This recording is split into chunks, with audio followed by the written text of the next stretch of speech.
Are you someone who has a budget but feels like it's just not working? Maybe you're not seeing any progress for your goals, for your savings. You don't see any benefit from your budget. One of my clients was in the same boat. When she reached out, her message said, "My spending is out of control and I'm creating too much debt." Here's the thing. Budgets alone are not the action piece. In today's episode, I will help you understand why you're not seeing progress with money despite having a budget, and share what you need in addition to that budget to be successful with it. This is Wealthy After 40, the podcast to help you overcome financial challenges by learning to be your best financial advisor. My name is Daylene Higgins, your financial coach and podcast host. Hey there, Gen Xers. I'm gearing up for something exciting here at the Wealthy After 40 podcast. On July 29th, the first episode of my exclusive 3-part budget breakthrough series will be released. The series is packed with strategies and insights to help you conquer your budget like never before. But here's the tip. Make sure you've subscribed, as episodes are private and will not be aired on this podcast. Don't miss out on this opportunity to supercharge your budgeting. Click the link down in the show notes to get subscribed and mark your calendars for the Budget Breakthrough series starting July 29th. Stay tuned, stay empowered, and let's make this journey to financial freedom together. Welcome to today's episode. So, are you somebody who has a budget, but you don't feel like it's working? You are maybe seeing your debt continually accumulate. You're not being successful in paying it off as quick as you would like. You're not seeing any progress in your savings. In fact, you're dwindling it every once in a while. You are just not seeing a benefit from budgeting. You're confused as to why people are so adamant about having a budget. So the key takeaway: budgets are not the action piece, but they are necessary. So what are budgets? Well, budgets detail, first of all, our need for bills. What is it that we need to have or that we've committed to? That is one category in our budgets that we need to make sure is spelled out.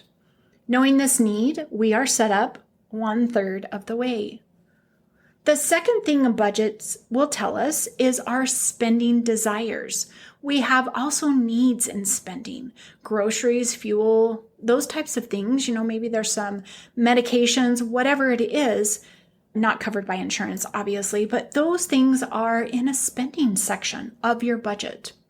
And then hopefully, if you're doing well, you have a third category of savings. This amount will support you for spending in the future. That's what savings is. It's just paused until the future. When we spend it or when our kids spend it, it's going to be spent in the future.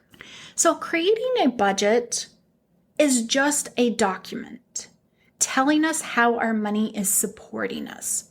But the key piece of information from a budget is making sure that we are not spending more than we make, that income is equal to expenses, that it's not over, and equal is fine as long as you have savings as part of that expense. When I talked about those 3 pieces, savings is just future expenses, so income should equal expenses.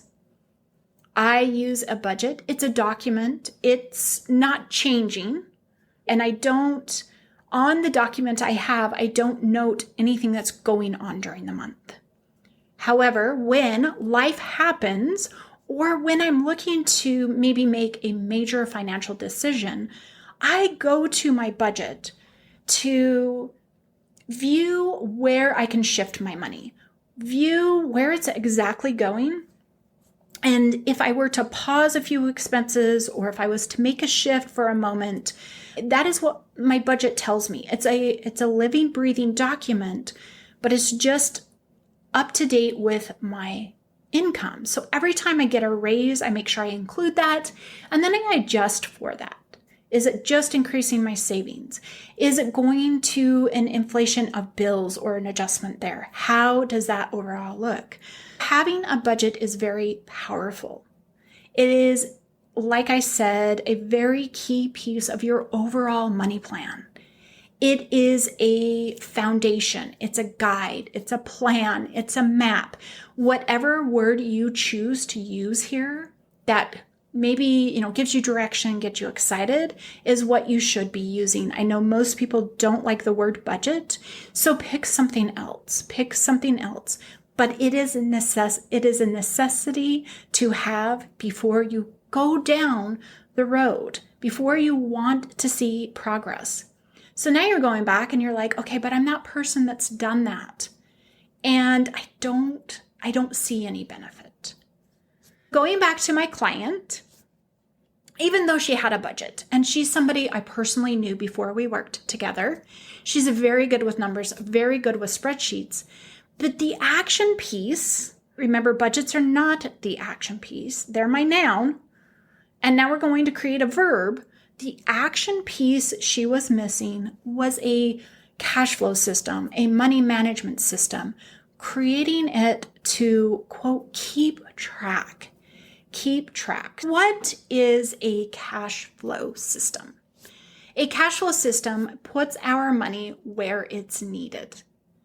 Having a system that is set up, that's structured fully but very easy to use, will help us make sure that all of our financial needs are met. For example, making sure your money is in the account where your bills are either automatic pay or where you manually pay from, so that you don't have to fret, you don't have to worry, you don't have to second guess, first off, if you have enough money for bills, and second, if you can maybe fudge a little bit of spending out there. You just know it. Decision fatigue is huge, and this helps do away with that. It puts our money where we can see it, where we know. And essentially, the cash flow system becomes our tracking system. I want to kind of expand on that just a little bit more. As a Gen Xer, if you are a Gen Xer, or even if you're a baby boomer, you will know and remember this, but I remember going to the grocery store with my mom as a child. I loved to go, and I remember being at the checkout. They I loved watching them do that, ring up the groceries, whether it was manual input, and then it started getting the readers. That's technology change. As the total was presented to my mom, she was ready to finish filling in the check, right? Yes, I heard an audible sigh. We know that it took some time to write a check. However, if you think about it, my mom would rip that check out of there. Again, there were no duplicates. There was nothing behind it recording it.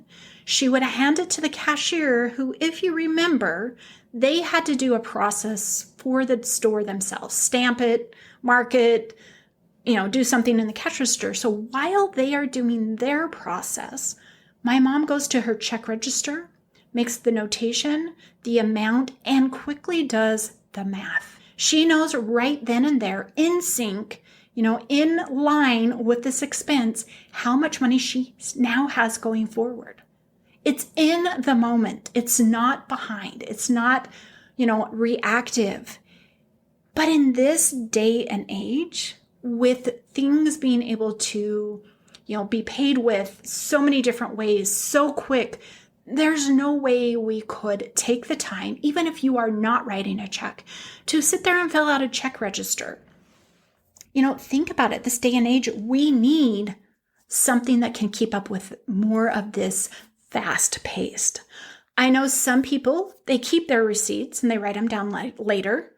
They're very good. They're very diligent. That's a lot of work. It's a little still reactive. It is keeping, as long as they stay on top of it. I know there are some other individuals who use an app, and as soon as they walk out of the store, they do it. But these people have been successful with the check register situation I just described before. They were really good at it then, that this is the way they've kind of moved forward to the digital age, and it's still working for them. But for those of us who are really just leaning into this fast pace, our lives are busy. I'm not saying their lives are not busy. We're just trying to find a way to add the action piece. You may be feeling like my other client. When she came to work with me, she says, I've created a budget. I create my little spreadsheet and I get behind on actually noting that. Waiting until you get home, we know is just not successful. And then we get 2 days behind, 4 days behind, a week behind. She would find herself in the same situation. And then she would think to herself, well, why does it even matter? I am doing okay. How many of you are saying that? I'm doing okay. Using no tracking system essentially is what you're doing. For my recent client who was doing that, trying to implement an old way and a new system, she says, I just knew I needed something more. So she reached out. She says, I have a nest egg for the future, but I want assurance that I'm not overspending it and that I won't outlive it, because she doesn't really know the flow of her money and she wants to have better tabs of that. And when she asked for a solution, I had to chuckle. She asked that it will not suck the life out of her. And I chuckled because I've heard those same exact words out of another client. We think about the tracking, we think about the attempts we've made. We just automatically think that that is what somebody is going to have a solution for you. They're going to have that solution and you're going to have to spend an hour a week, or you're going to have to spend, 20 minutes a day, whatever is in your head. And it does not need to be that. Before I go on to the solution for that, I want to share the other piece that is missing in that budgeting realm. We don't have an action piece, but we're also creating debts. My client who came to me with the budget, not having the cash flow system, she also did not have her savings for her commitments that were coming up. She hadn't been taught, which I know most of us have not, to look beyond the monthly budget. Getting stuck in that paycheck to paycheck, month to month budget is such a vicious cycle. If you listen to my pop-up podcast, I talk about it there.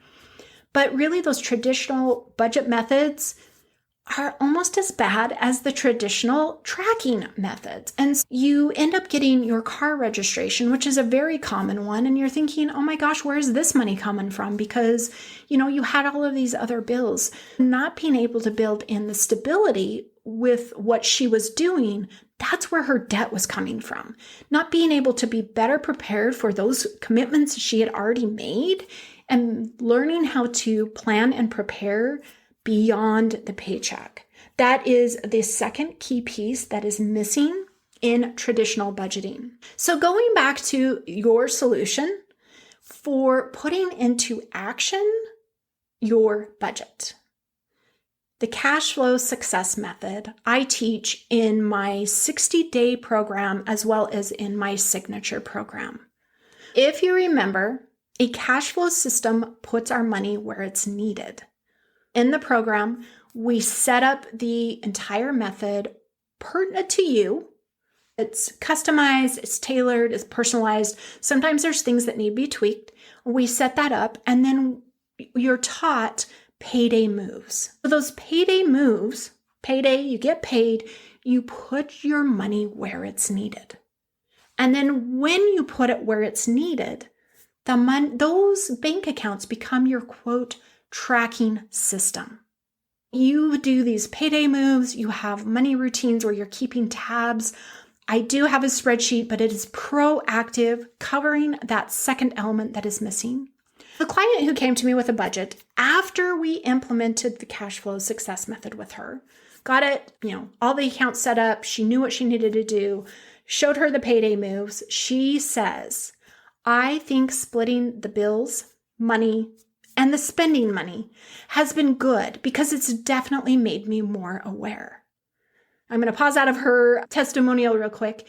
You know me, and I talk about clarity a lot. This is just another benefit, another layer to your clarity, to your awareness, to your money growth. She says, so it's made me more aware. Oh yeah, let me buy that right now. And I'm like, wait, like how much do I have and what do I need the money for this coming week? So she says, I am more aware and I think ahead and I'm, pausing for just a moment before I make the purchase. I used to just look at my account and be like, oh yeah, I have enough money in there, not thinking of the 20 bills or whatever I had. She would just check my bank account method. She had enough money and make the purchase. Then finding herself in those situations with those irregular expenses, that car registration, and now what does she do? Because she had money for the purchase, honest. Yes, we all have that. But then when we get those commitments later, that's where we scramble. That's where we turn to either dipping into our savings and draining it or using a credit card. That is how our credit, our debt accumulates. As I said earlier, all of my clients take this cash flow success method and make it their own. While the layout is very simple, sometimes a few tweaks need to be made to support your financial situations. Maybe you're receiving an inheritance or child support, and it can't quite line up with the exactness in the method. So we make a few tweaks. We adjust our payday moves. We adjust those money routines, and you're moving ahead. You're going forward. You still have a tracking system. I know we've covered a lot, and hopefully it's made sense. Go back and listen again if you're unsure. Reach out if you have a question. But I want you to take a look at your current budgeting system.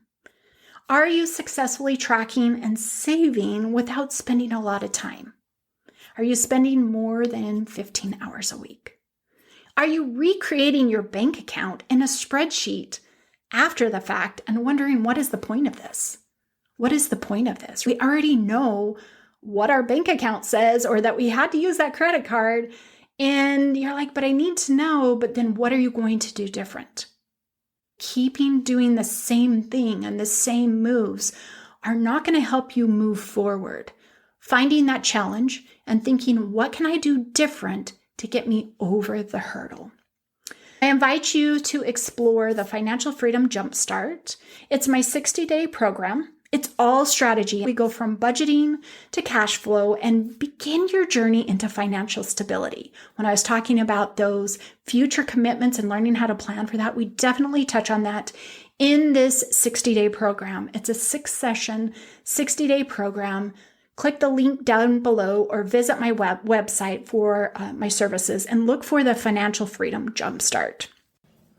Remember, budgeting is not an action piece. It is a necessary piece, but it is not an action piece, and you will not see results until you have a successful cash flow method or a tracking system that is showing you're making progress to your goals. Jump on a free call to discuss what coaching will look like. Visit my website to learn specifically about the Financial Freedom Jumpstart and take that necessary step you need to find success with your money.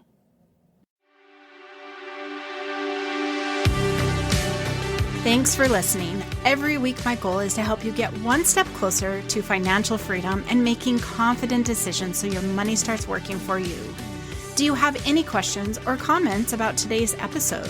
Please send me a message on Instagram or use the fan mail link in the show notes below. To stay connected beyond the podcast, join my newsletter for insights on growing wealth, behind-the-scenes musings, and opportunities to contribute to future episodes. A free gift awaits you. If you're looking for personalized support to get your finances on track to becoming debt-free, being able to retire sooner, or better understanding your finances while navigating a new financial situation, check out my website at elevatefinances.us to learn more about one-on-one coaching.